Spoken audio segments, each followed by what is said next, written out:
Assalamualaikum warahmatullahi wabarakatuh. Waalaikumsalam warahmatullahi wabarakatuh. Bismillahirrahmanirrahim. La haula wa la quwata illa billah. Asyhadu an la ilaha illallah wa asyhadu anna Muhammadar Rasulullah. Allahumma shalli ala sayyidina Muhammadin wa ala alihi wa sahabatihi ajma'in ma ba'd. Mari kita lanjutkan ke halaman 759, alinea terakhir, sebelum terakhir. Bismillahirrahmanirrahim. Wa man yushaqiqir rasula, barang siapa yang mempersulit Kanjeng Nabi, melawan Kanjeng Nabi, min ba'di ma tabayyana lahul huda, setelah jelas dia mendapatkan hidayah dari Allah, sudah pernah masuk Islam. Wa yattabi'u ghaira sabilil mu'minin, tapi dia mengikuti jalannya orang-orang yang tidak beriman.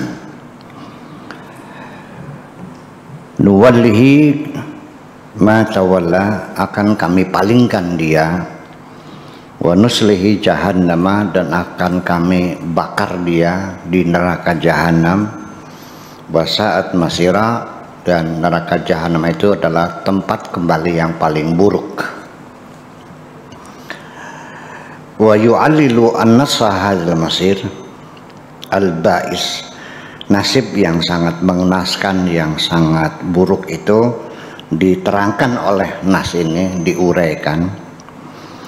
Bi anna maghfiratallah, bahwa ampunan Allah itu subhanahu wa ta'ala tanawala kulla syai', ampunan Allah ini untuk semua apa saja, semua dosa-dosa, semua kesalahan, kekhilafan, kekeliruan, ketidaktahuan, kebodohan, semuanya itu akan mendapatkan ampunan dari Allah ketika yang bersangkutan meminta maaf kepada Allah atau bertobat.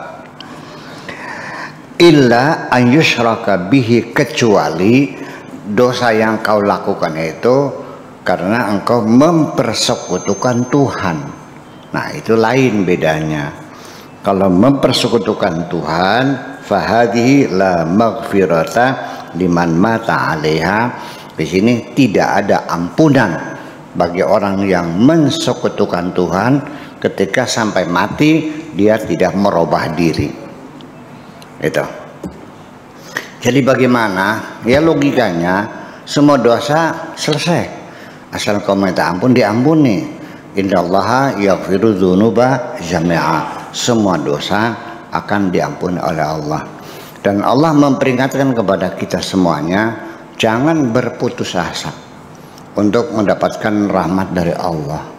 Sebesar apapun dosamu, katakanlah engkau melacur 40 tahun, katakanlah engkau mabuk 20 tahun lamanya, jangan kepalang tanggung, nanggung gayanya gitu, diterusin ya dosanya, karena rasanya sulit Allah akan mengampuninya karena dosaku sudah terlalu besar. Allah memperingatkan kepada mereka, ya ayyuhalladzina amanu la taqnutu mir rahmatillah, wahai orang-orang yang beriman, janganlah engkau berputus asa untuk mendapatkan rahmat dari Allah. Allah berjanji, innallaha yaghfiru dzunuba jami'a, Allah akan mengampuni semua dosa. Yang penting kamu bertobat, ya. Dan tobat itu menjadi perintah, tobat itu menjadi wajib bagi orang beriman, ya. Bahkan Nabi sendiri setiap hari tobatnya 100 kali. Iya, Pak Rahmat sebagai kiai berapa kali tobatnya? Iya. Nabi yang dijamin tidak melakukan kesalahan pun dia merasa bersalah. Ya, kenapa demikian? Karena beda ya, sensitivitas Nabi dengan kita berbeda. Beliau itu perasaannya sangat halus dan lembut sekali. Apapun sekecil dosa dia merasakan. Termasuk Beliau bertobat sampai menangis 3 hari 3 malam. Kesalahannya apa?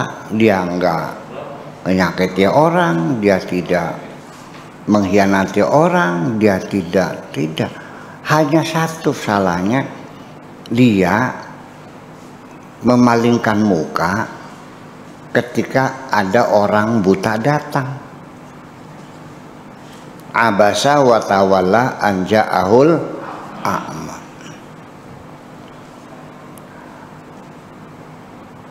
Itu kalimat abasa wa tawalla an ja'ahul a'ma. Itu bukan kata-kata marah. Itu kayak sajak. Abasa bermuka masam, cemberut, wa tawalla dan memalingkan muka. Anja ahul a'ma ketika kedatangan orang buta. Ada kata-kata marahnya enggak? Enggak ada kok. Ditembangi ya, dikasih lagu yang enak, tapi isinya kan menegur. Kurang lebih artinya, kenapa engkau kok memalingkan muka karena kedatangan orang buta. 3 hari 3 malam Nabi itu menyesalinya. Kenapa aku begini? Yang jadi persoalan, saya mau nanya Pak Rahmat, Kiduki, orang buta dicemberuti tersinggung nggak? Sebabnya apa? Kita berpaling muka kepada orang buta. Orang butanya marah nggak? Sebabnya nggak marah? Berarti Nabi menyakiti orang buta enggak? Ya enggak. Yang marah kan Allah. Karena Nabi juga dapat bikinnya Allah, orang buta juga sama-sama dapat bikinannya Allah, sama makhluknya. Kenapa kamu tidak menghormatinya? Nah, saya kira itulah sebabnya Nabi bertobat 100 kali itu karena sangat sensitif sekali. Iya. Kalau kita nggak mungkin merasa berdosa tidak menghormati orang itu. Salah saya apa? Iya, kue saya keluarkan, kopi saya hadukan, tersinggung, itu masalah sendiri. Padahal tamu itu tersinggung hanya gara-gara kita buka pintunya kurang lebar. Kita bertamu, tuan rumah buka pintunya kurang lebar, sakit, sedih nggak? Iya, saya mau balik lagi. Monggo melepot, nggak usah lah. Masuk nggak usah. Kayak nggak niat. Itu. Jadi artinya bahwa tamu itu sangat sensitif sekali.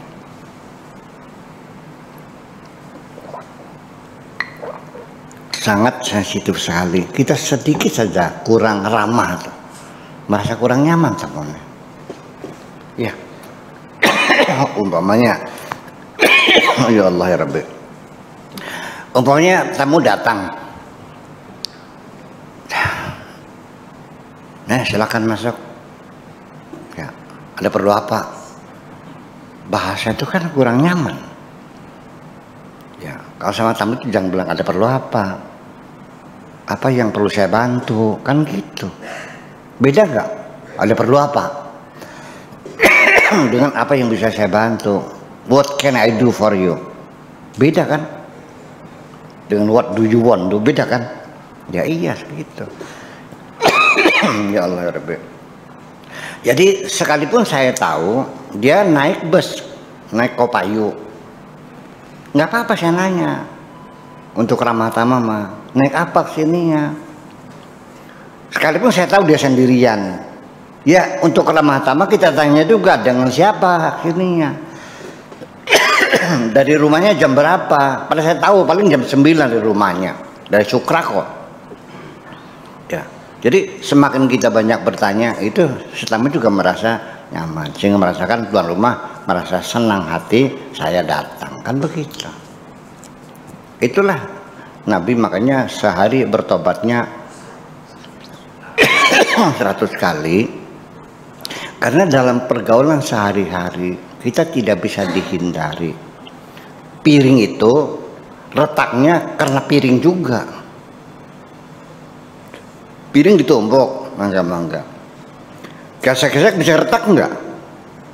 Gelas sama gelas, piring sama piring. Kita juga manusia dalam pergaulan itu selalu saja. Setiap ucapan kita, perbuatan kita, cara kita melihat itu tanpa kita sadari seringkali membuat orang tersinggung. Ya, bergurau berlebihan tersinggung. Kadang-kadang kita diam saja juga tersinggung orang. Ya, apalagi kita manggil nama orang sembarangan. Nama tidak pas. Saya namanya Abdus Syakur. Ini banyak sekali MC sok tahu kepada Al-Mukarram Muhammad Syukur. Nama saya siapa? Motong kambingnya 2 loh. Iya. Lagi Ahmad Yaskur. Menyebut nama orang juga nggak boleh salah. Saya itu tersinggung loh. Menulis nama orang, hurufnya jangan salah. Nanya how to spell your name. Bagaimana cara menulisnya? Jangan sok sendiri. Kalau tersinggung bisa dibalikan lagi surat loh. Iya. Itulah namanya harga diri orang itu seperti itu. Jadi artinya mustahil kita sehari-hari tidak melakukan kesalahan. Bahwa kesalahan itu adalah bagian penting dari manusia juga. So, tidak mungkin ada orang yang tidak salah. Yang penting kita bertobat. Semua tobat diampuni kecuali satu, yaitu ketika kita mensekutukan Tuhan dengan yang lainnya. Itu yang penting. Innallaha la yaghfiru an yushraka bihi. Allah tidak akan mengampuni ketika disekutukan. Wa yaghfiru ma duna dzalika, selain itu akan mendapat ampunan dari Allah. Liman yasha, kepada siapapun yang dikehendaki oleh Allah. Liman yasha. Apapun sukunya, apapun agamanya, apapun Allah bisa nggak mengampuni? Jangan pernah mengatakan Allah tidak mengampuni dosa. Jangan melebihi kekuasaan Tuhan. Tuhan bisa mengampuni siapa saja. Innaka tu'adzibu man tasya wa taghfiru man tasya. Innaka tu'adzibu man tasya wa taghfiru man tasya. Tu'til mulka liman tasya wa tanzil mulka mimman tasya. Tahdi man tasya wa tudillu man tasya. Tapi di penghujungnya biyadikal khair. Sekalipun demikian, aku yakin engkau terlalu baik. Awas. Biyadika lan iku tetap kelawan tangannya sampeyan al khairu utawi kebagusan. Maksudnya apa? Kendati pun demikian, aku yakin engkau terlalu baik. Gitu misalnya. Biyadikal khair tuh. Iya, bukan hanya memberitahukan, enggak. Iya, jadi walau bagaimanapun saya yakin Bapak ini orang baik kok. Iya kan, masa tega melihat saya susah begini kan gitu. Namanya ngolok, bahasa ngolok nama itu tuh. Wa man yusyrik billah faqad dhalla dhalalan ba'ida. Siapapun yang mensekutukan Tuhan berarti dia sudah tersesat sangat jauh sekali. Dhalalan ba'ida. Wasyirku billah, kemusyrikan itu adalah kama aslafna fi hadzal juz, seperti telah kami terangkan pada juz ini, inda tafsiri mithli hadhil ayat, ketika menafsirkan ayat seperti ini min qabl, sebelumnya, yatahaqqaqu bittikhadhi alihatan ma'allah. Disebut kemusyrikan itu, mensekutukan itu apabila engkau mengangkat Tuhan lain bersama Allah. Ada Tuhan lain. Kepada Allah juga minta, kepada pohon yang rindang juga minta, sama kebuyut juga minta. Nggak tuh di Malang ada kebuyut nggak di Malang? Kebuyut tuh pohonnya dibungkusin kain putih, terus kalau tiap malam Jumat di kebuli menyan gitu. Minta selamat kepada pohon. Jadi ketika orang itu mengangkat selain Allah setara sejajar sebagai Tuhan sama dengan Allah, itu namanya kemusyrikan. Artinya menduakan Tuhan, bahwa selain Tuhan ada Tuhan yang lain. Ittikhadan sharihan, yaitu dinyatakan secara terang-terangan, ya, ala tariqatil jahiliyatil arabiyyati wa ghairiha minal jahiliyat, seperti yang dilakukan oleh orang-orang Arab di zaman jahiliyah, di mana mereka secara terbuka dan langsung menyembah, bersujud, ya kan, berhala-berhala yang mereka pasang di sekitar Ka'bah itu. Karena yatahaqqaqu bi'adami ifradillahi bi khasaisihi, dan juga bisa disebut kemusyrikan ketika kita tidak mengesahkan Tuhan dengan segala keistimewaan yang dimiliki oleh Tuhan. Wal i'tiraf li ba'dil bashar bihadhil khasa'is, dan termasuk ketika kita mengakui berbagai keistimewaan yang dimiliki oleh manusia, ya, mengakui bahwa ada manusia yang punya keistimewaan seperti yang dimiliki oleh Tuhan, itu juga sama termasuk kemusyrikan. Ka isyraqil yahud wan nasara, seperti kemusyrikan Yahud dan Nasrani, alladzi hakahu al-Quran, seperti yang diceritakan dalam Al-Quran, min annahum, bahwa mereka itu ittakhadu ahbarahum wa ruhbanahum arbaban, yaitu karena mereka mengangkat tokoh-tokoh agama mereka sebagai Tuhan min dunillah, selain Allah. Jadi tokoh agamanya, kiainya dijadikan Tuhan. Itu juga termasuk kemusyrikan.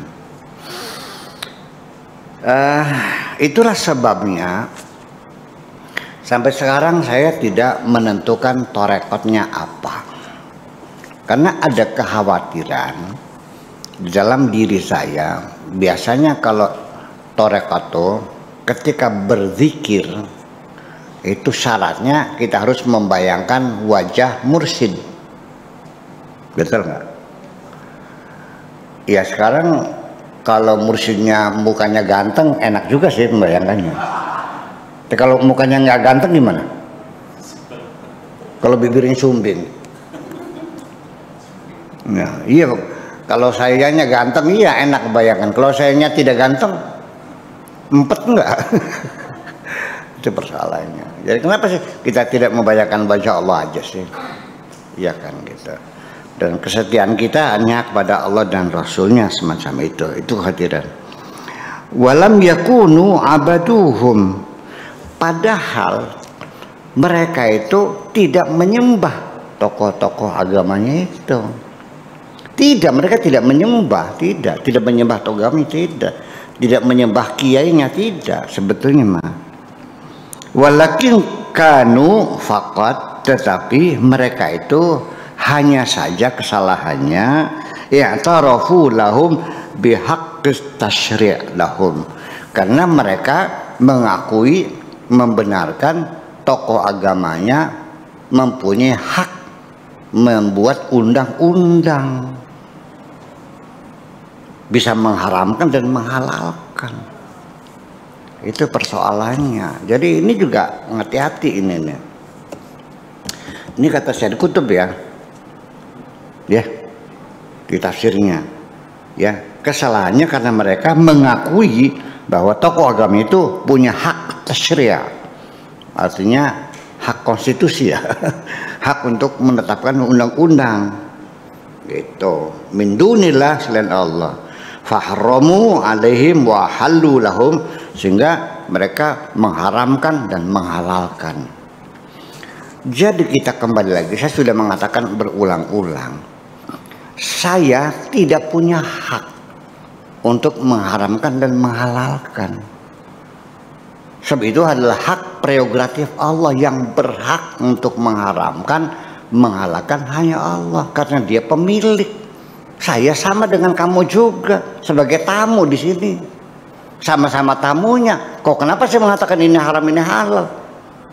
Nabi sendiri itu tidak diberi kewenangan mengharamkan dan menghalalkan, apalagi saya sebagai kiai. Begitu Nabi mengharamkan, langsung kena marah oleh Tuhan. Ya ayyuhan nabiyyu lima tuharrimu ma ahallallahu laka. Wahai Nabi, kenapa kau berani haramkan yang oleh Allah dihalalkan? Kenapa kamu haramkan? Ditegur juga, apalagi saya. Jadi kiai mah tidak punya hak untuk mengharamkan atau menghalalkan. Itu hak prerogatif Allah Subhanahu wa ta'ala. Nyatanya gimana? Nah, yang mengharamkan rokok siapa? Allah atau manusia? Kok berani? Nabi dulu ada yang ngerokok enggak? Jadi ada rokok enggak dulu? Itu kalau enggak ada berarti hukumnya enggak ada. Iya. Jadi seperti itu. Jadi ya kita ya. Jadi gimana? Ya kita mah yang harus kita lakukan hanya mengikuti Nabi saja. Kalau Nabi nyuruh ya kita laksanakan. Kalau Nabi melarang ya kita tinggalkan. Iya.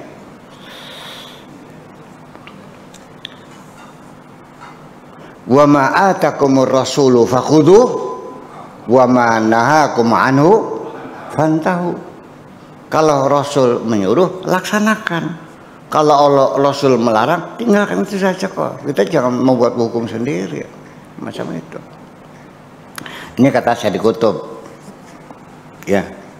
Sebabnya karena tokoh agamanya diberi hak untuk tasyri', untuk menghukumi gitu. Oke. Lalu fattaba'uhum wa fi hada wa manahuhum khasiyatan min khasaisil uluhiyah. Dengan demikian berarti mereka memberikan kewenangan kepada tokoh agamanya, keistimewaan Tuhan, bisa menghukumi. Itu persoalannya. Iya kan? Iya, seperti itu. Fahaqqa alaihim wasfu syirk, sehingga dengan demikian mereka sah, ya, layak disebut musyrik seperti itu. Wa qila anhum innahum khalafu ma umiru bihi minat tauhid. Nah, ada sependapat mengatakan lagi mereka disebut musyrik karena mereka melanggar dari apa yang diperintahkan untuk mengesahkan Tuhan. Wa ma umiru illa liya'budu ilahan wahidan. Mereka tidak disuruh kecuali menyembah Tuhan yang satu, yang esa itu. Fayuqimu lahu wahdahu sya'air. Jadi seremoni-seremoni yang kita lakukan semuanya untuk Allah semuanya, jangan mengada-ada gitu. Kalau memang Nabi tidak pernah melakukannya, ya sudah. Nah, itu nanti menjadi masalah lagi. Jadi kalau kita melakukan itu bukan agama, itu mah budaya. Lain lagi, jangan. Nabi kan tidak pakai sarung, berarti kan bid'ah. Sarung itu bukan agama. Kalau pakaian mah nggak ada agamanya. Sampai negara pun, kalau dinyatakan negara satu negara ini negara Islam, umpamanya contohnya bukan Indonesia ya. Di sana ada di luar negeri ada negara Islam seperti negara Iran ya, negara Saudi ya. Oke, saya mau nanya, nanti di akhirat negara Islam masuk surga enggak?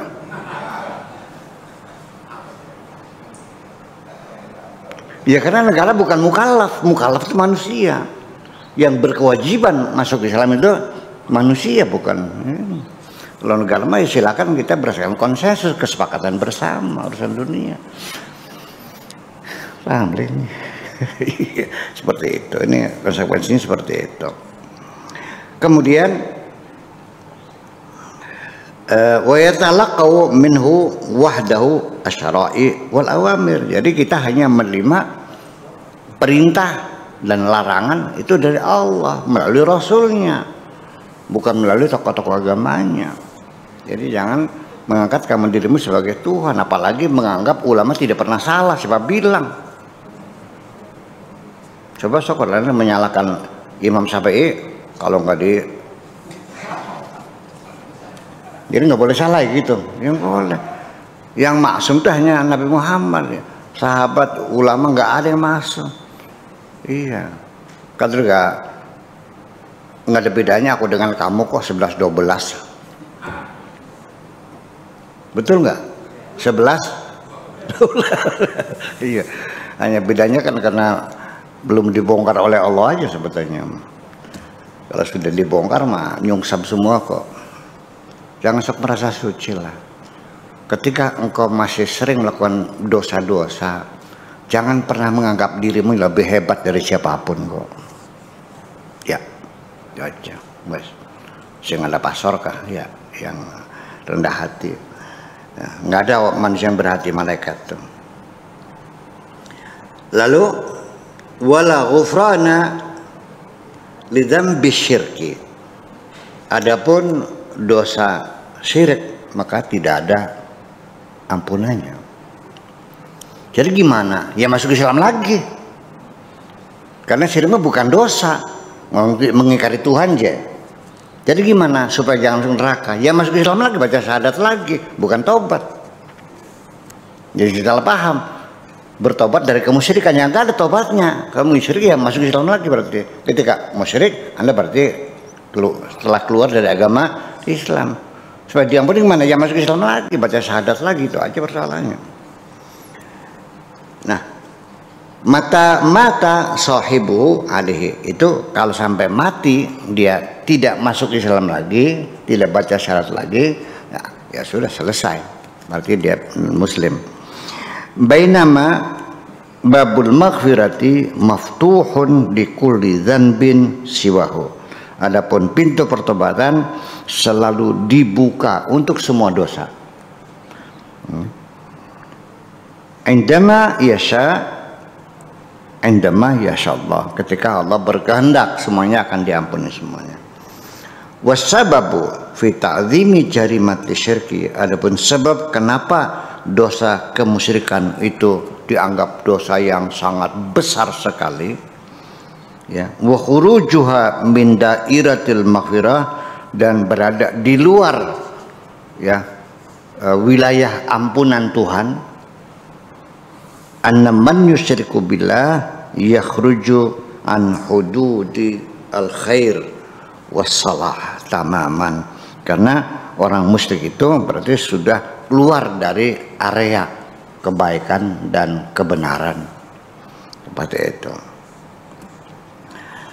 Wa tufsidu kullu fitratihi wa tafsudu kullu fitratihi, dan fitrahnya sudah rusak bihaitu la tasluhu abadan, artinya fitrahnya, instingnya, perasaannya, hatinya sudah tidak layak lagi, makanya tidak ada ampunannya.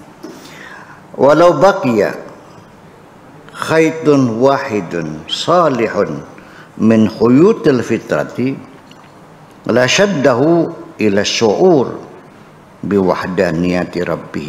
Andaikan masih ada satu benang merah yang bersambung dengan kesolehannya, ya, dengan fitrah yang baiknya, pasti dia akan tertarik kembali, akan merasakan keesaan Tuhan di dalam hatinya. Walau qablal maut, sekalipun sebelum dia meninggal dunia, bisa atin satu saat sekalipun. Fa amma faqad gharghara, kalau sudah masuk ke dalam sekali, wa ala syirki, dalam kemusyrikannya, faqad intaha amru, urusannya sudah selesai. Wa haqqa alil qaul, maka dia berhak untuk mendapat hukuman dari Allah Subhanahu wa taala. Wa nuslihi jahannama wa sa'at masira. Segitu saja. Wassalamualaikum warahmatullahi wabarakatuh.